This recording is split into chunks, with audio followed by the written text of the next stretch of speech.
Welcome to the final piece of putting the puzzle together. And so this is where I might likely talk about the top-down analysis and then the different entry types we have looked at in the past. So finally we are going to add our Ichimoku for telling us that yes, if we want to take a buy, price has to be above the cloud.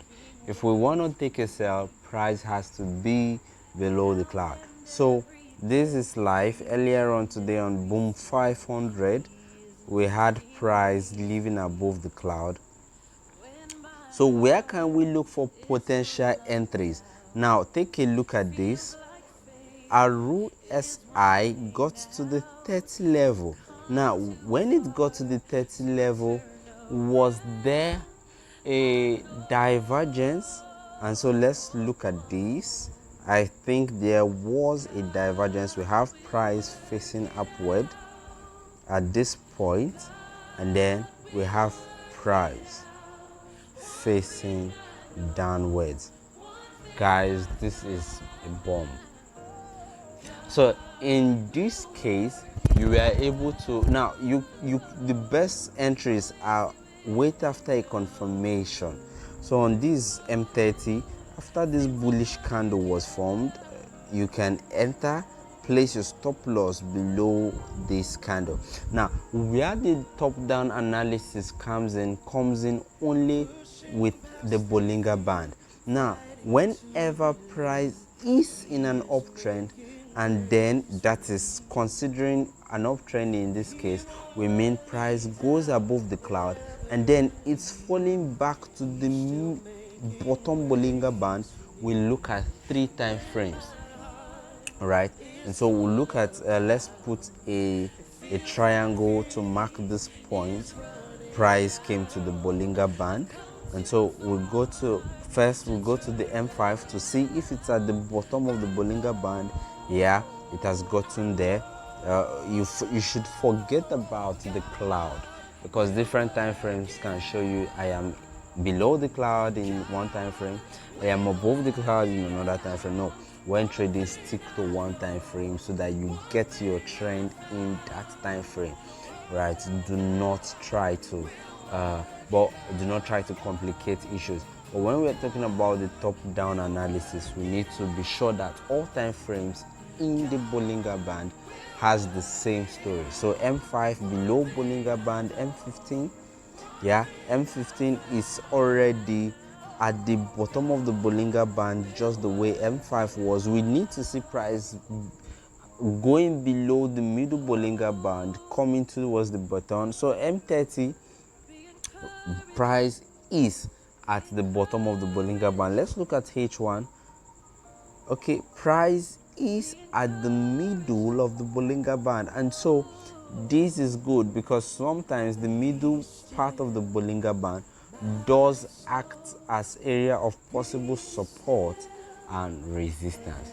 So now you have different kinds of entries.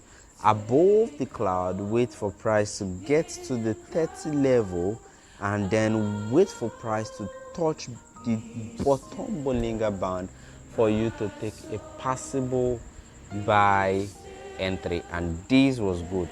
Now at this point, some of you might be asking, sir, why can't we take an entry? Note, it was inside the cloud. So do you see how you would have avoided a fake signal? Because price was inside the cloud, and so you could see how it sold. All right, so that is where the Ichimoku comes in. Not just that it helps you identify the trend, it also helps you stay out of bad trades. All right, so let's look at, okay, so let me delete every arrow on the chart. All right, so we know from this point price was below the cloud, quite all right. And so where can we possibly look for entries? Remember, you can take the breakout of the middle Bollinger Band for a sell entry if you have two supports diagonally broken. All right, and I'll show you live examples. Now we have price at the RSI 8 touching the 70 and then reversing downwards, telling yes, we can take a sell. Now we have to be sure that price is also touching the top Bollinger Band.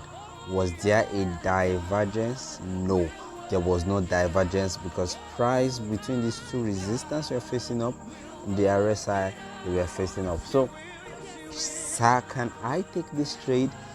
Yes, you can take this trade, because you can also look at M15. Let's be sure, using our top-down analysis, that 3 time frames has to be there. So let's look at M15. If price was at the top of the Bollinger Band, yes, price was at the top. M30, price was at the top. H1, I think it will be at the middle. So H1, we have price being at the middle of the Bollinger Band.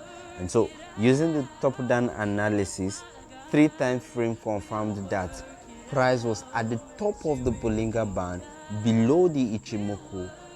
RSI was at 70, and that was a good trade we could possibly take. And now look at this, guys.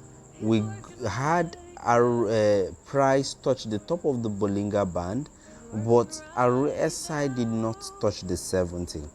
So was there, or is there any way we can take this trade? If you look at 3 time frames, and then M15, M30, H1, at least H1 should show middle of the Bollinger Band, you can take this trade.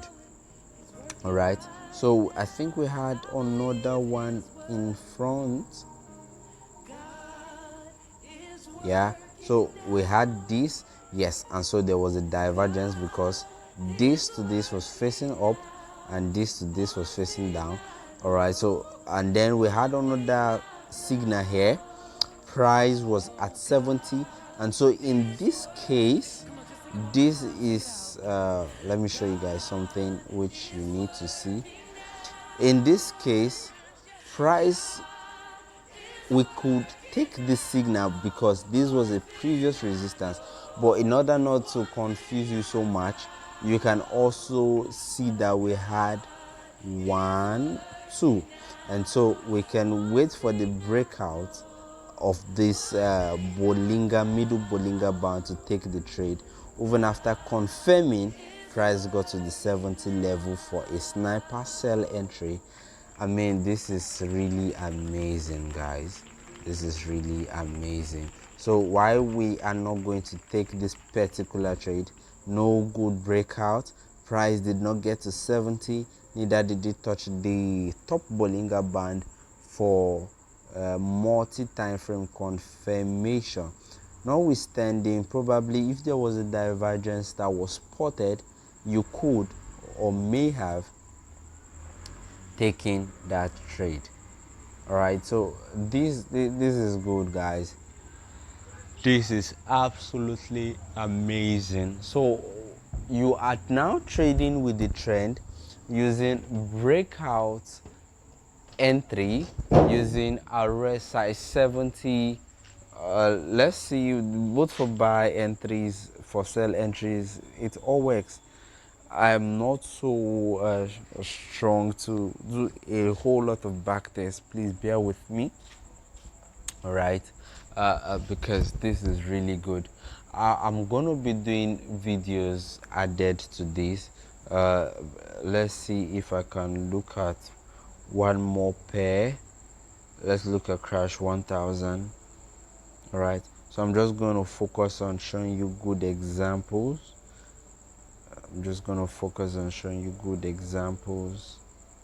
Where such case did happen. Let's look at Boom 1000. Right, so Boom 1000, you can see price getting to the 20 level, and then remember the rule, make sure it crosses back 20 and 30 level facing upward. Now you can see price got to the bottom Bollinger Band. Let's see if M15 and H1. Let's look at H1. Okay, let's look at M15. All right, price was below the middle Bollinger Band, so getting towards the bottom. That is fair. Okay, here, let me remove this so that, let me remove the arrow so that I'll be sure if. Okay, so this time around it was just at the base of the Ichimoku and not so much at the yeah, and not so much at the bottom Bollinger Band.